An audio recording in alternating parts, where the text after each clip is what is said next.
வணக்கம். பரபரப்பு மீடியா செய்திகளுக்காக நான் நிரோஷன். சமீபத்தில் ஏர் இந்தியாவின் விமானம் என்ஜினுக்கு எரிபொருள் போகாத நிலையில் என்ஜின் செயலிழந்த நிலையில் விபத்துக்குள்ளானது.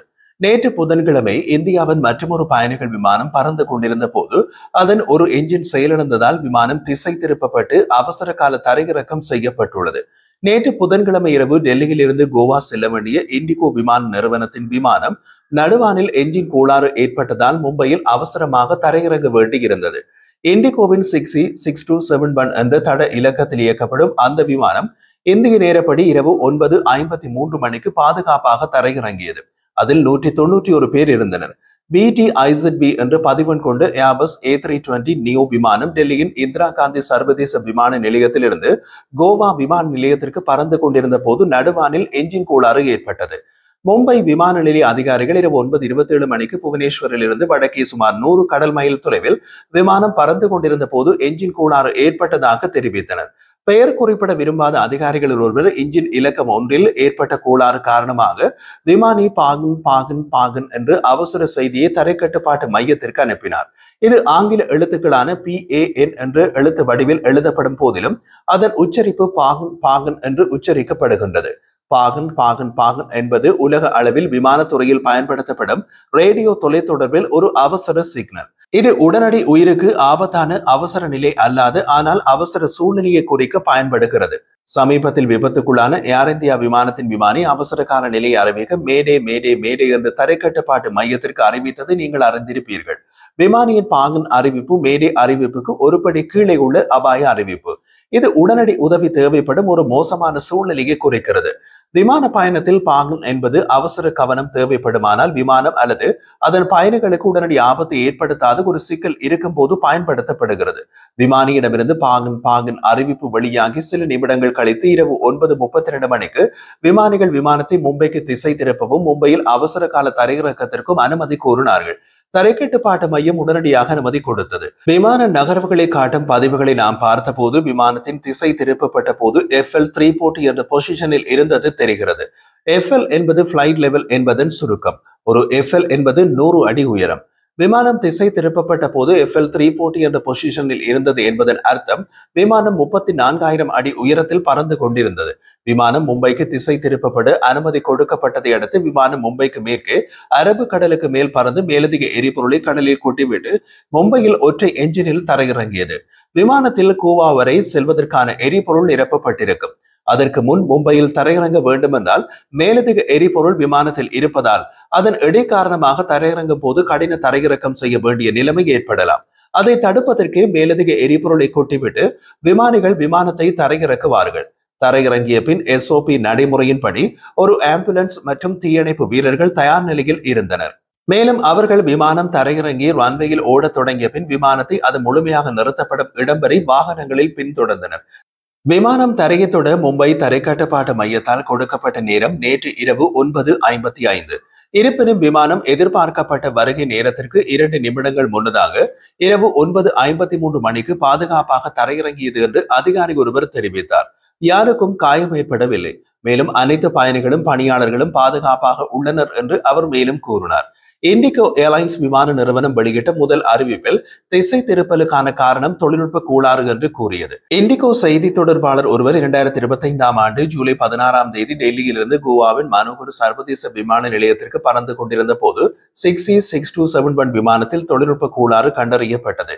நடைமுறைகளை பின்பற்றி விமானம் திருப்பிவிடப்பட்டு மும்பையின் சத்ரபதி சிவாஜி மகாராஜ் சர்வதேச விமான நிலையத்தில் தரையிறக்கப்பட்டது என்று தெரிவித்தார். விமானம் மீண்டும் செயல்பட தொடங்குவதற்கு முன்பு தேவையான சோதனைகள் மற்றும் பராமரிப்புக்கு உட்படுத்தப்படும். அதே வழியில் பயணத்தை முடிக்க மாற்று விமானம் ஏற்பாடு செய்யப்பட்டுள்ளது. அது விரைவில் பயணிகளுடன் புறப்படும். இந்த எதிர்பாராத சூழ்நிலையால் எங்கள் வாடிக்கையாளர்களுக்கு ஏற்பட்ட சிரமத்திற்கு வருந்துகின்றோம். இண்டிகோவில் வாடிக்கையாளர்கள், பணியாளர்கள் மற்றும் விமானங்களின் பாதுகாப்பு மிகவும் முக்கியமானது என்று விமான நிறுவனத்தின் செய்தி தொடர்பாளர் முடித்தார். எமக்கு கிடைத்த தகவலின்படி விமானம் பறந்து கொண்டிருந்த போது விமானத்தின் இலக்கம் 1 என்ஜின் செயலிழந்து நின்று விட்டது. ஏர்பஸ் ஐரோப்பிய தயாரிப்பு விமானம் என்ற இந்த விமானம் 2 அமெரிக்க தயாரிப்பு Pratt & Whitney PW1127G என்ஜின்களால் இயக்கப்படுகிறது. இண்டிகோ விமான நிறுவனத்தின் BT-IZB என்ற பதிவெண் கொண்ட ஏர்பஸ் A320 நியோ விமானம் நேற்று புதன்கிழமை ஜூலை 16ஆம் தேதி இந்திய நகரங்களுக்கிடையே மொத்தம் 7 பறத்தல்களை செய்தது. முதல் 6 பறத்தல்களில் என்ஜின் செயலிழந்ததற்கான பதிவுகள் ஏதும் கிடையாது. டெல்லியில் இருந்து கோவாவுக்கு விமானம் புறப்படுவதற்கு முன் விமானம் பீகாரின் டார்பாங்கா விமான நிலையத்திலிருந்து டெல்லிக்கு சென்றது. நேற்று மாலை 6A370 என்ற தட இலக்கத்தில் இயக்கப்பட்ட அந்த விமானம் டெல்லியில் மாலை 6:30 மணிக்கு தரையிறங்கி இருக்க வேண்டும். ஆனால் 40 நிமிடங்கள் தாமதமாக 7:11 மணிக்கு தரையிறங்கியது. அதற்கு காரணம் தொழில்நுட்ப கோளாறா அல்லது வேறு காரணங்கள் இருந்தனவா என்பது தெரியவில்லை. இண்டிகோவின் BT-IZB என்ற பதிவெண் கொண்ட ஏர்பஸ் A320 நியோ விமானம் இந்த காணொலியை நாம் தயாரிக்கும் நேரம் வரை மும்பை விமான நிலையத்திலேயே நிற்கின்றது. அதற்கு இன்று புதிய பயணங்கள் ஏதும் இதுவரை கொடுக்கப்படவில்லை. நேற்று புதன்கிழமை இண்டிகோ விமான நிறுவனத்திற்கு 2 சம்பவங்கள் நடந்தன. நேற்று டெல்லியில் இருந்து பாட்னாவுக்கு சென்ற இண்டிகோவின் தடவிலக்கம் 6C2482 விமானம் ஜெயபிரகாஷ் நாராயண் சர்வதேச விமான நிலையத்தில் தரையிறங்கும் முயற்சியின் போது முதலாவது முயற்சியில் தரையிறங்கவில்லை. தரையிறங்குவது பாதுகாப்பானது இல்லை என்று முடிவெடுத்த விமானிகள் ரன்வே வரை சென்றுவிட்ட விமானத்தை தரையிறக்காமல் மேலிட வைத்து வானில் ஒரு சுற்றிவிட்டு 2வது தடவை போய் பாதுகாப்பாக தரையிறங்கியது. 173 பயணிகளை ஏற்றி சென்ற விமானம் நிலையற்ற அணுகுமுறை காரணமாக முதல் தரையிறக்கத்தை நிறுத்திவிட்டு 2வது முயற்சியில் பாதுகாப்பாக தரையிறங்கியது. இப்படி இறங்க வந்த விமானம் தரையிறங்காமல் மேலேறுவதை கோ அரவுண்ட் என்று சொல்வார்கள். இது ஒரு சாதாரண மற்றும் பாதுகாப்பான நடைமுறை.